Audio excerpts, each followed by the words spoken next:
speak slowly. And carry a big gavel. Yes. Hey, Bob. All right.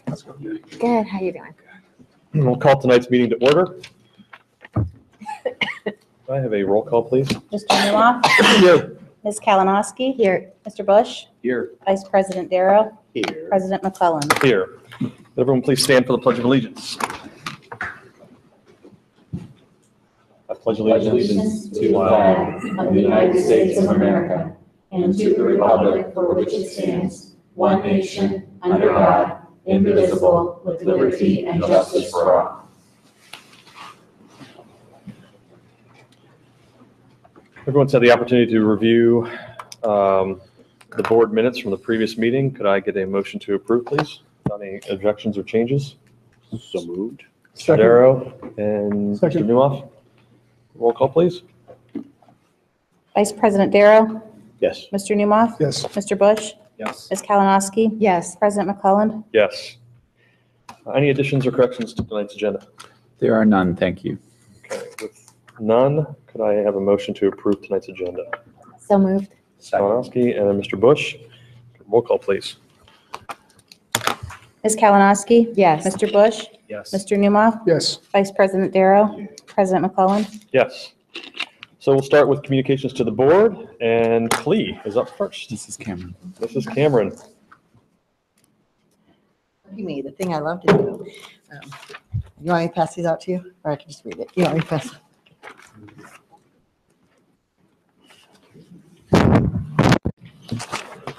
Thank you. Thanks. Okay, so I just read through this because I just got it a few minutes ago. So something wonderful is Erin Farley at the middle school was selected, and she'll be presenting at the European League of Middle Educators Conference in Amsterdam. Her session is entitled History and Social Studies and Summative Assessments, getting students beyond just memorizing the test. And so this is something that she has been working on in her classroom for the last 2 years. And so she's going over there to present it. Something else, Linda Lichtman, who is the music specialist at the intermediate building. She took a workshop with other Central Ohio members on working with space and energy, sensitivity, creativity, and social integration within music classes. And then finally, Joanne Priester, Valerie Bevelheimer, Leah Paulson, and Susie Norman attended the Ohio Association for Gifted Children's Conference. The keynote speaker discussed practices of working with the social emotional needs of the gifted student and also the effects of gifted parent burnout, along with other strategies and items that work with gifted identification, accelerated policies, and differentiated instructional strategies. That's about it. Thank you very much. Next is OPSI, Colleen Ruiz.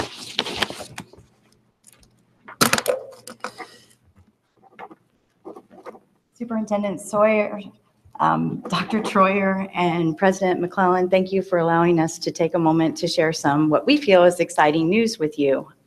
After our monthly meeting with Mr. Sawyers, we had presented an idea to become involved with not only the district, but also the community and partner with the New Albany Food Pantry.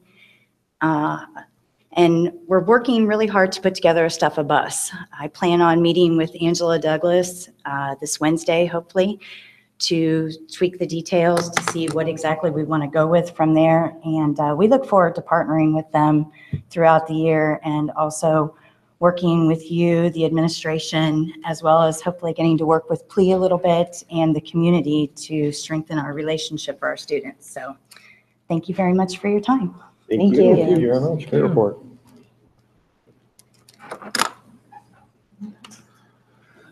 That brings us to our discussion items this evening. Any board liaison reports tonight?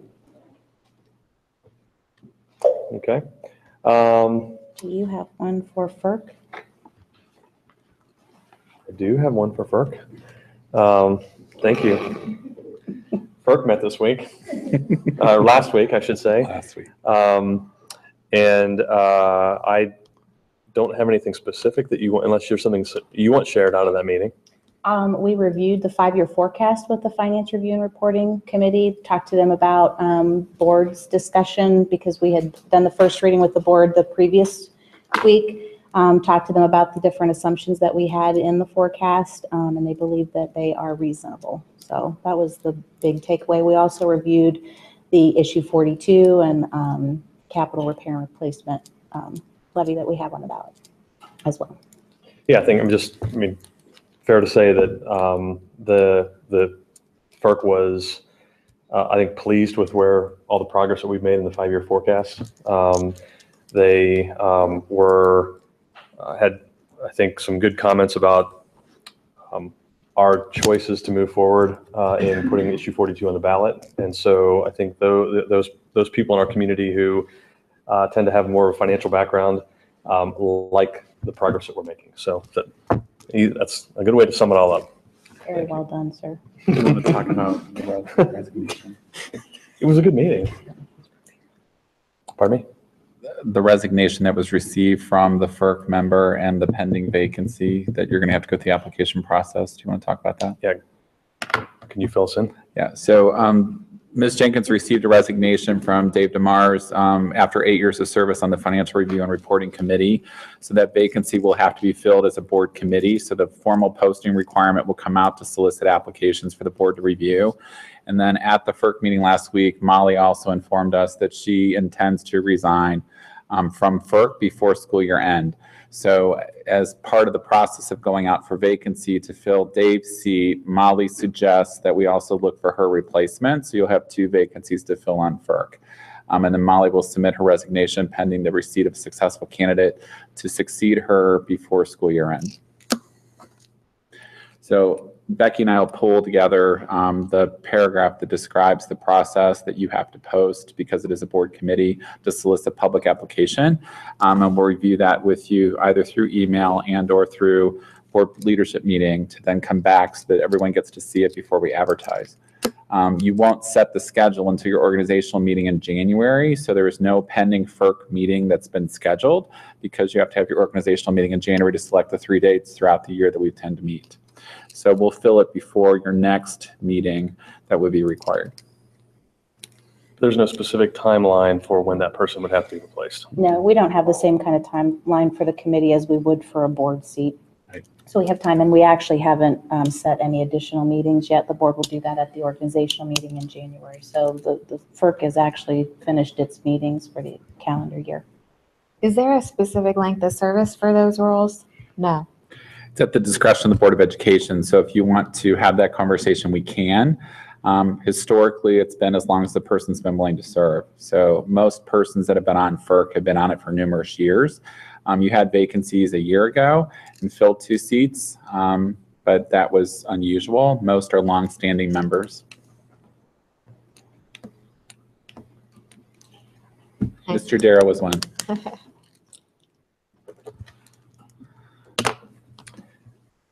5-year financial forecast. We presented the forecast at the last board meeting and had an in-depth discussion. We reviewed it with the finance committee. I have no additional changes based on those 2 meetings. And it has not changed since the last meeting. Are there any questions on that? It is an item that is on the treasurer's items to vote on tonight to approve. As a reminder, this can change anytime. It has to change if we have any material events. If we get to next month and the board wants to make some changes, we can change it at any time, but we have to meet our statutory requirement of filing with the Department of Education by October 31st. Just a reminder, this is the second time this has come up, so we had quite a bit of discussion at the last board meeting. Our silence is not indicative of lack of interest. It's rather the simple fact that we've seen it. It's been reviewed multiple times. We've debated and discussed it, and the FRC has reviewed it as well. So, right, that is correct. Thank you. Health insurance carriers. Hear me. So the Board of Education will recall after the last negotiations with bargaining units within the school district, we had made a decision to go to market for requests for proposals for health insurance carriers within our school district. Based upon the RFP process and the competitive bids that were received, tonight under general business in my section of the agenda, you're asked to approve new contracts for health insurance carriers for the school district, both for major medical hospitalization, surgical, prescription drug medications. Those will include Medical Mutual of Ohio and Rock RX through the state, through OSU specifically. And then the dental carrier is staying the same with Delta Dental, and the iVision insurance is staying with iMed. So contracts are forward this evening. Overall, we did very well through the competitive process for the bid. There's a 3% renewal increase coming through the Medical Mutual selection based upon the competitive bids that we received from multiple carriers. The insurance committee within the school district went through a robust interview process. There was due diligence done, and we're comfortable making the recommendations this evening for the new rates that will actually be communicated with the policy changes effective January 1st. We do have insurance meetings beginning tomorrow with employees throughout the school district. Open enrollment starts at the end of the month, October 30th through November 10th. For employees to make healthcare selections if they so choose, or if they also opt out. Overall, based upon the changes that are being implemented effective January 1st, there's at least $750,000 in reductions that the school district will benefit through this competitive process. So we did extremely well going to market and making the changes necessary to support healthcare insurance, quality healthcare insurance choices for employees across the school district. Just as a reminder, during the negotiation process with both unions, if you remember, we agreed to eliminate the preferred provider organization, or normal, what you normally would see in a PPO insurance, and have replaced it with, we'll have 2 different high deductible options that have associated HSA, health savings accounts, with those. So that the plan design was actually changed during negotiations. Mr. Darrow, you're on the insurance committee. Is there anything else you'd like to add? Yeah, it's been really the last year plus has been a very interesting period. Last year, with the shock of the massive premium increase that prompted the need and opportunity to create some options for school district employees. That again, it was a big challenge, but the district, the administration, our insurance broker, the employees, through their participation in the meetings we had, really came through that process very, very well. And we continued that process into negotiations, and then into the process for selecting carriers and selecting the plans for this year. So it really has been a very productive process, and has produced better outcomes for our employees in terms of substantially lower premiums and much lower premium growth. And when we look at the history of employees who were on our HSA last year, they benefited on average to the tune of thousands of dollars more in their pockets. So it's an exciting time to be able to offer these differences. I know there was a lot of change involved, and it was difficult for some people to navigate, but it's been a great process, and I'm really very happy with where we've ended up. We're now in market on both of our insurance products. So we are, our employees are really on equal footing with the private sector, and it's good for everybody. So very happy with the process. And really, being on the insurance committee, I really do appreciate the feedback and the involvement of the members of the associations who are on the committee. The meetings have been very, very productive, and even though we had faced very challenging circumstances, people responded professionally and asked good questions, and helped us get through the process effectively. Any questions from Board of Education members related to the healthcare changes that are recommended?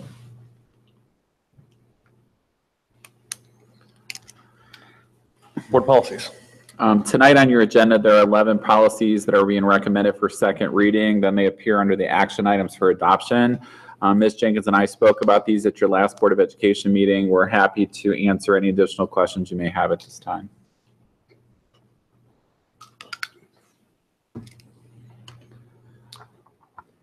If there aren't any questions, then the next item is the issue 42, the permanent improvement levy.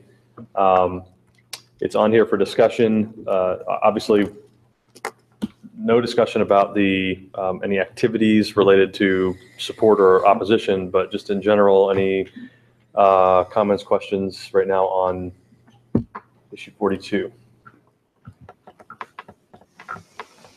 If not, we'll go to our first opportunity for public participation.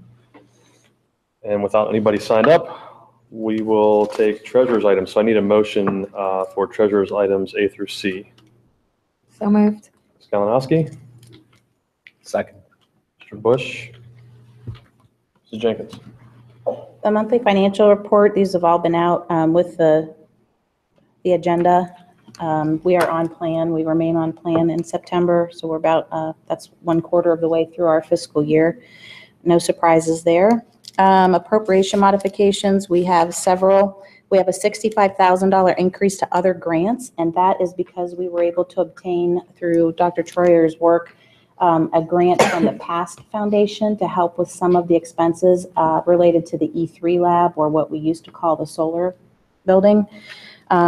So that's going to help, and then next year we get an additional amount for more of the academic programming around that, and that'll be another $21,500, but that's not until next year. Student activities, we have an increase of $3,280 for a new activity, National Junior Honor Society. This new was not in place when we created the budget. Increase athletic, the district managed accounts by $1,891.56. That's because of a boys basketball camp that was that we run, that the district runs, and they brought in more than we had anticipated. So we're aligning that. We have a decrease of $213,995 in auxiliary services. This is because the Marburn Academy now is going to directly receive their state money that we used to be their fiscal agent, but they, based on different, a change in legislation, they're able to receive those funds on their own. So we need to reduce that because we won't have those funds. And then just aligning our straight A grant budget by $225.13. And then approval of the 5-year forecast. Any questions? With none, can I have a roll call, please? Ms. Kalinowski? Yes. Mr. Bush? Yes. Mr. Newmoff? Yes. Vice President Darrow? Yes. President McClelland? Yes. Now I need a motion, please, for superintendent's items A through E. So moved. Second. Kalinowski, Mr. Newmoff, Mr. Sawyers. Thank you, President McClellan. Letter A this evening for personnel are standard employment action items that you see on a monthly basis that also include the hiring of the winter coaches for the 2017-18 school year. They appeared this evening for your approval. General business this evening includes, as I had stated before, the contracts for health insurances across the school district, as well as a recommendation for a field trip for the orchestra to perform at Walt Disney World at the end of May. Letter C for board policy. Again, 11 policies are presented this evening for board consideration for second reading and adoption throughout the school district. Letter D is a correction for the spelling of a last name or the last name of a parent compared to the student for transportation reimbursement from last month. And letter E, as always, are the donations that we're very grateful to receive as a school district from philanthropic groups or community citizens that choose to donate directly to the school district for specific purposes. That concludes my report. Questions or comments? Could I have a roll call, please? Ms. Kalinowski? Yes. Mr. Newmoff? Yes. Mr. Bush? Yes. Vice President Darrow? Yes. President McClelland? Yes. Another opportunity for public participation, and with none, I will take a motion to adjourn. So moved. Oh, you guys are Second. fast. Let's give it to Mr. Darrow. Ms. Kalinowski. Have a roll call, please. Vice President Darrow? Yes. Ms. Kalinowski? Yes. Mr. Newmoff? Yes. Mr. Bush? Yes. President McClelland? Yes. We are adjourned and moving over to the McCoy Center for our 6:30 State of the Schools presentation. Thank you.